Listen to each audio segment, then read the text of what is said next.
another episode of Curious. I'm your host, Sharon Latimer Mosley. On today's show, we continue our exploration of Zen meditation with returning guest, Sensei Kaku Robert Walker Gunn, guiding teacher of the Empty Hand Zen Center in New Rochelle. Welcome, Kaku. Thank you. You've come to the show more than once. I think it's been twice. And we've talked about Zen, but you've never given us an example of meditation practice. Would you be willing to do that right now for us? Of course. Sure. So the important thing in Zen meditation is finding a position that's very comfortable and that's also stable. Mm-hmm. So, for example, you and I are sitting in chairs right now, mm-hmm. rather than cross-legged or with a bench, which some people use. Okay. And so when we're sitting in a chair, the important thing is our posture. However we're sitting, the important thing is our posture, because our body affects how our mind works. So we sit up straight and we put our feet flat on the floor so that we're, your third grade teacher would approve of how you're sitting. And we put our hands with the left palm in the right palm with our fingers lightly touching. So they're comfortably on our lap, like so. Okay. Then we put our head in a position as if we're looking straight ahead. And we keep that position, but then we lower our eyes to the floor, to a space 2 or 3 feet in front of us. Why do we do that? Because we don't want to be looking at anything. We're not wanting to observe anything. What we're wanting to do is let the eyes simply rest. But we don't close our eyes in Zen meditation because that would kind of give us an invitation to go to sleep. Okay. Which sometimes is a temptation in any case. So, but we want to be in a relaxed state and a stable state. Okay. So that's our concern, comfort and stability, so that we can sit in this position without moving for 20, 30 minutes, sometimes more, but usually periods of meditation are somewhere around that, 20, 30, 40 minutes. What do you do if your wrists get tired? So just let them relax and fall on your lap. Okay. And, no strain. Okay. And so pay attention to your whole body to get ready for meditation. And, kind of do a body scan from the head down. And, if you need to, give a little massage to your face and your head, your neck, so that you really relax and get into the position. And after you feel really relaxed, then we begin focusing on our breath. Okay. So our eyes are just on the floor in a gentle gaze, not trying to see anything, but just letting them rest there. But our head still stays in its looking straight ahead posture. So we do a body scan from the head down through the shoulders, through the hips, legs, to the feet, to the floor. And we put both feet on the floor like you and I are sitting right now because that's the most stable. Okay. And that's what our body actually prefers. So that's what we do. Okay. So in this posture, we begin focusing on our breath. And the way that we do that is by counting our breath. So just as you're breathing, slowly count 1 on the in-breath, 2 on the out-breath, 3 on the next in-breath, 4 on the next out-breath, and so on until you get to 10. Are we doing like you do a cleansing breath in yoga? Are we just breathing normally? Just breathing normally. Okay. Yeah. There's no particular way to breathe except your natural way of breathing. Okay. And there's no particular rhythm, so just let your body find its own rhythm as it breathes. Okay. So no, none of that. Okay. And no holding back. Okay. Just let yourself breathe, right? So you're counting your breath, and when you get to 10, you just start all over again. Okay. Then, as you're counting your breath, you make this agreement with yourself. If you find that your mind starts to wander, and you start to think about, oh, what time is it? How long is this going to last? What am I going to do when I get out of here? Or, oh, I have a little ache here, or a little pain there, or, I seem to be getting a little numb. The mind just starts to create things. And that's exactly the point. So we pay attention to our breath rather than pay attention to our mind. Okay. And what we do with the mind is let it go. Okay. Thoughts come up, you simply let them go and come back to your breath, paying attention to your breath. Feelings will come up, you're all of a sudden you'll find, some part of your body is aching or some part of it's uncomfortable. It's very uncommon for us to sit still. We're not trained like that. Rabbits do it very well, squirrels do it very well, frogs are especially good at it, but people, we don't sit still very well. And in a way, it's certainly counter to all of our conditioning. And that's why, part of why it's important, is that as we sit still, we can pay full attention to our minds. Are we listening to music during this? In Zazen, we don't listen to music. Some people do. I did when I first started doing meditation.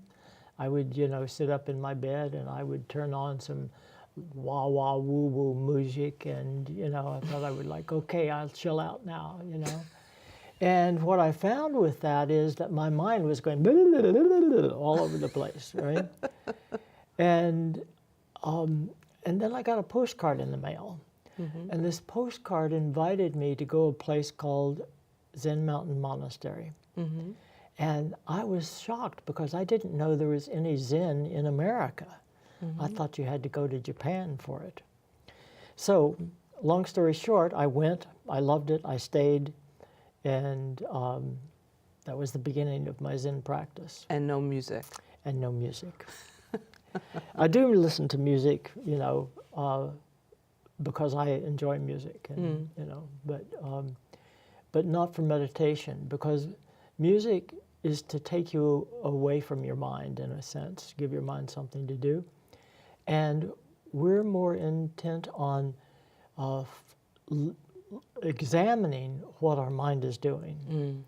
And in a way, letting thoughts arise as they will, and not focusing on any of them. So it's a certain discipline. So we're counting our breath. Thoughts come up, we let them go. Thoughts come up, we let them go.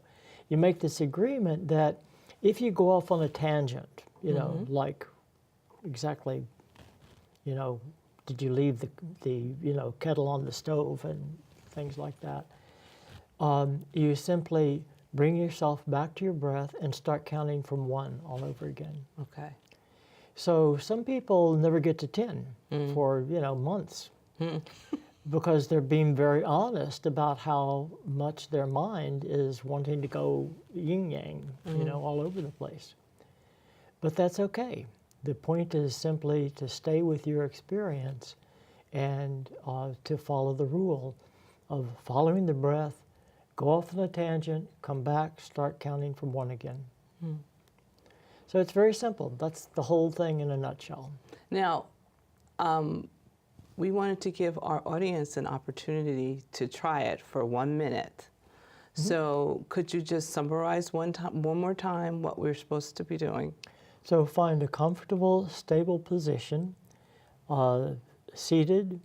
You could do it standing. You could do it, if you know how to do a lotus or half lotus position, that's fine.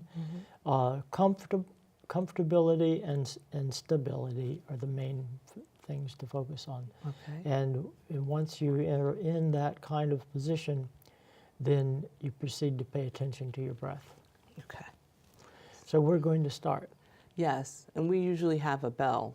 Goes ching, And then we start. ching, means stop talking, stop laughing, just settle Okay. in with your breath. Ching.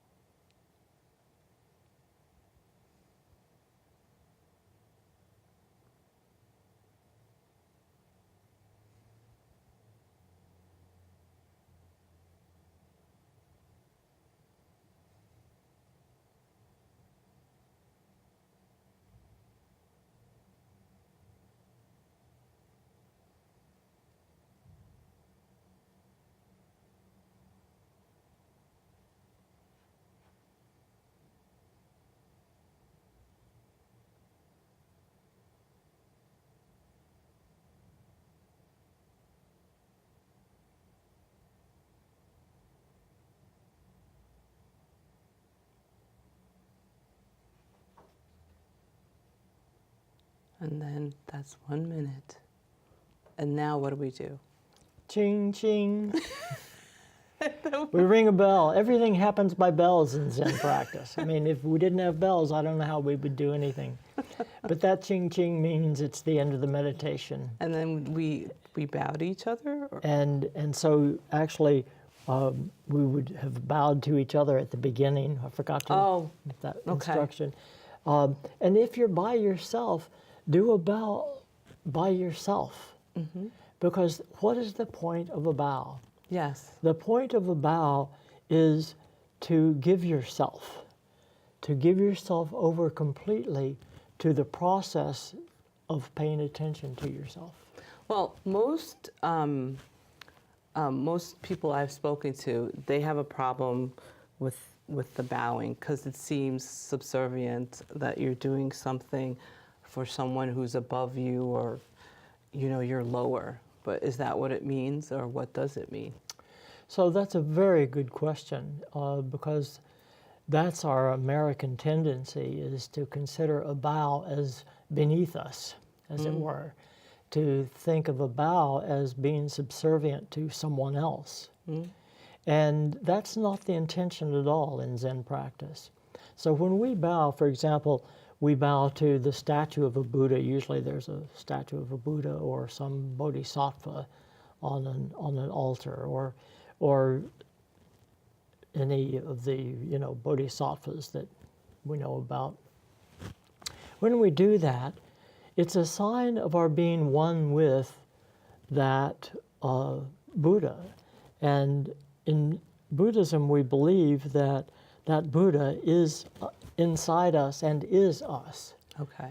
So that when we're bowing not to ourselves, but to the self that we share with one another. Ah, okay.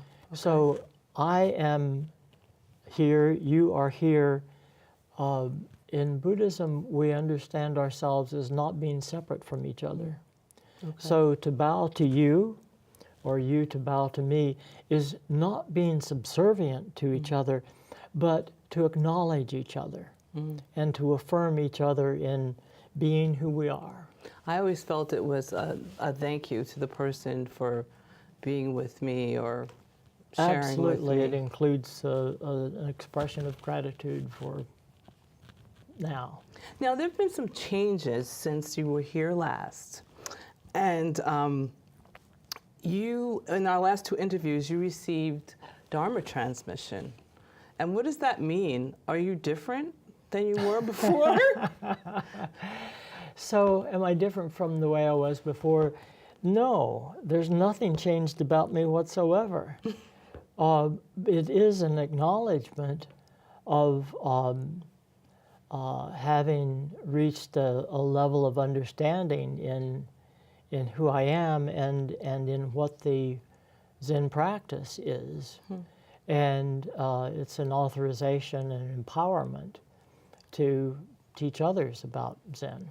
Now, you said, so what is your understanding about suffering? Because we talked about that, I think, an interview or 2 before, and you said that the reason why you came to this practice is you wanted to understand suffering.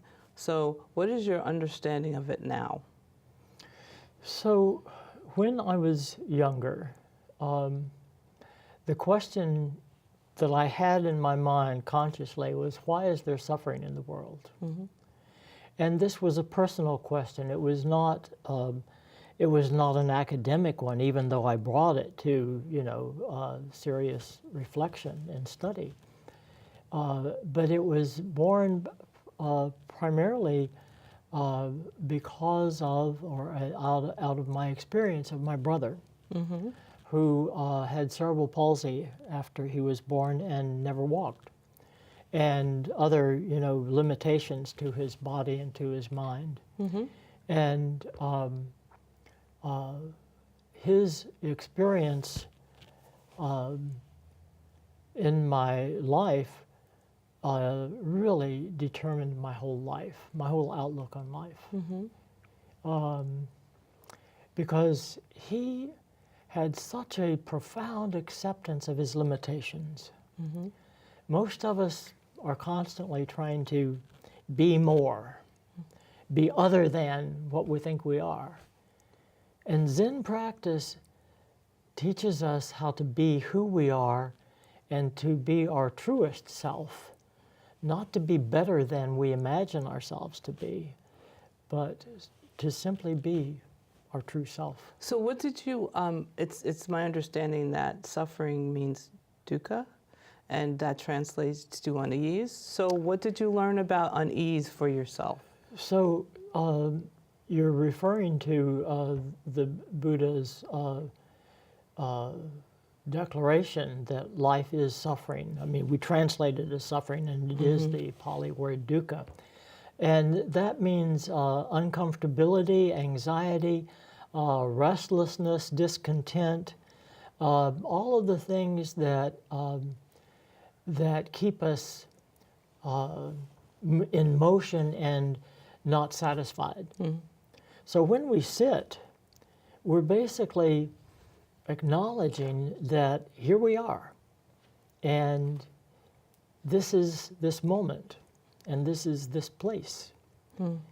So we try to be where we are and to be who we are, which is nothing special particularly. It's just whoever we are. So if you have anxiety that may be driven not from, it may be some mental anxiety or some physical anxiety, it may be due to past trauma, or what, how does Zen support that? And what does Zen say about looking at those things and being with that? Great question, because the tendency for most all human beings is to run away from suffering, to avoid unpleasantness, and to try to maximize pleasure. In Zen practice, we're focusing most of all on being real and aware of what is, rather than what we think we should be, or living up to an image of who we want to be, or having others live up to our expectations of them. But to simply be who we are and to recognize the limits within that. Now, then my other question becomes, when we talk about Zen, sometimes I feel like it sounds like you're not supposed to have any fun. You're not supposed to be happy. It's real all the time, right now, what's happening. And I'm like, well, where's the joy? Where's the happiness? Where's the laughter? Yeah. Well, it's throughout life. It's not, you don't have to wait for somebody to tell a joke. You and I are here, and we just chuckled about your question, because we understand the question, and we understand our tendency to have life a certain way, and to resist it being simply as it is. So the question of suffering is, there's so many kinds of suffering, and how do we face them? Yeah. And the Zen practice of simply sitting is to be aware without reacting to whatever is coming up. That takes a lot of practice. It does. A lot of practice, because Yeah. whatever you usually face and whatever your habit is, it'll go away for a while and it'll come right back. Right. And we will look for another escape hatch. Mm-hmm. You know, it's kind of the American way, I think, is to, you know, look for escape hatches. Is that only?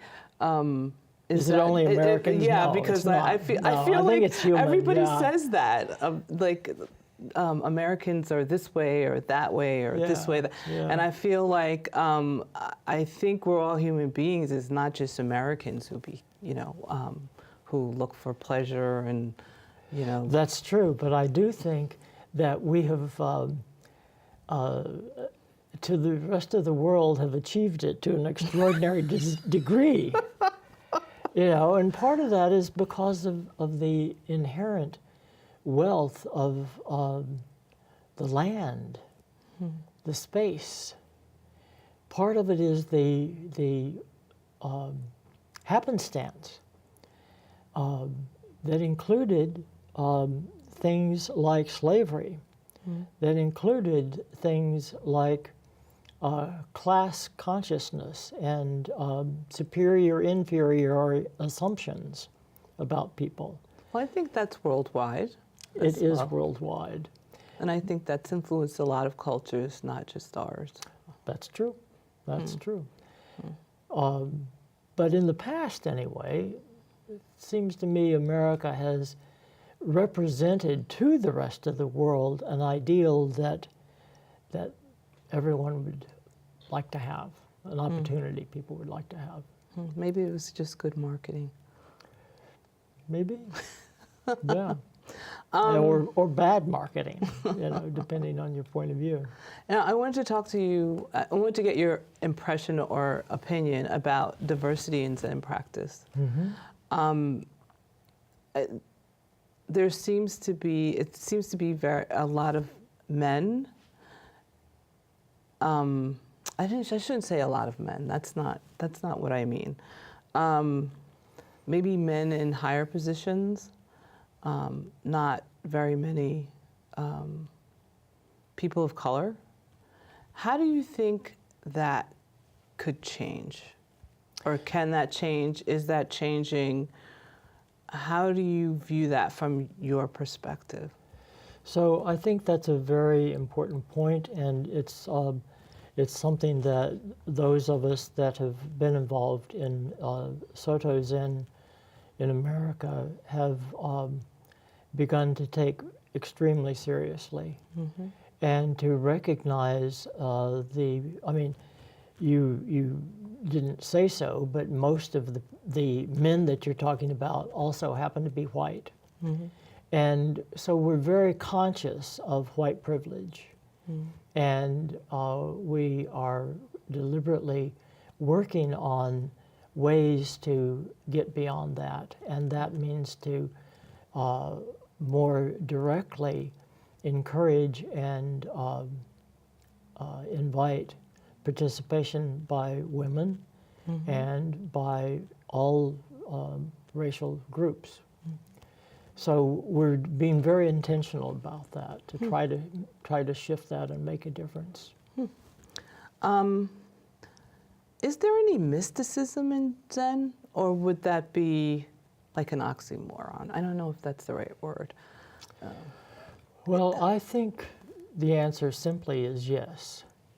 Oh, I didn't expect you to say that at all. Well, you know, it depends how we define mysticism, right? But by mysticism, I mean the recognition that everything is connected to everything else. Nothing happens of its own. That's true. I'm here because of certain circumstances. You're here because of certain circumstances. We're together here because of other certain circumstances. And all of it could be otherwise. But it's not. It is as it is. So one of the basic beliefs is cause and effect in Buddhism. Yes. Yes. And so when we recognize that, we realize that it's because we're interconnected. Sometimes you can't see the cause and effect because the effect may be far-reaching, so you don't have an opportunity to see it? Sometimes it's because of opportunity, and sometimes it's because we don't want to. So how do you see what you don't want to see? Usually by having it thrown in my face. You know, I think that's most people. I don't think you're alone on that one. exactly. Like, take care of this now or else. Right. Yeah. Yeah. So did your Zen practice help you see that? How did it help you see that, do you think? Well, when you sit with yourself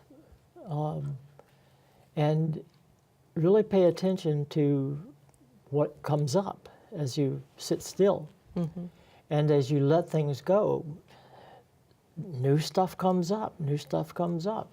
And the things that you wanted to avoid keep knocking at your door, your mind's door. And then what do you do with it? Because we're not psychologists, psychiatrists, or what do you do? It's there, and now what?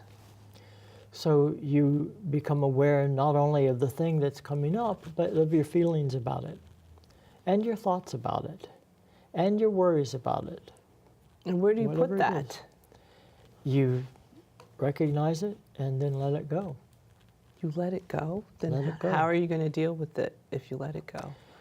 Well, as you pay attention, if you allow yourself to entertain whatever's coming up, it'll shift. You promise? It does. It does.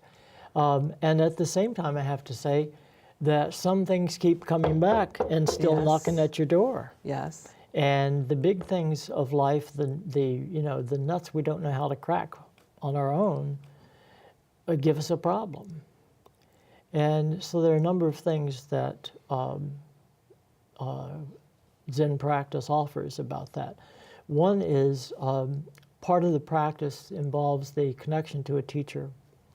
And we have what's called dokusan, which is a private interview with the teacher. So whatever keeps coming up, it's encouraged that you bring that issue to the teacher and get whatever response the teacher has to what the issue is. Well, Kaku, this is the end of the first segment, and we're going to have Kaku come back in the next segment and talk about some more Zen-focused ideas. Thank you and have a good night.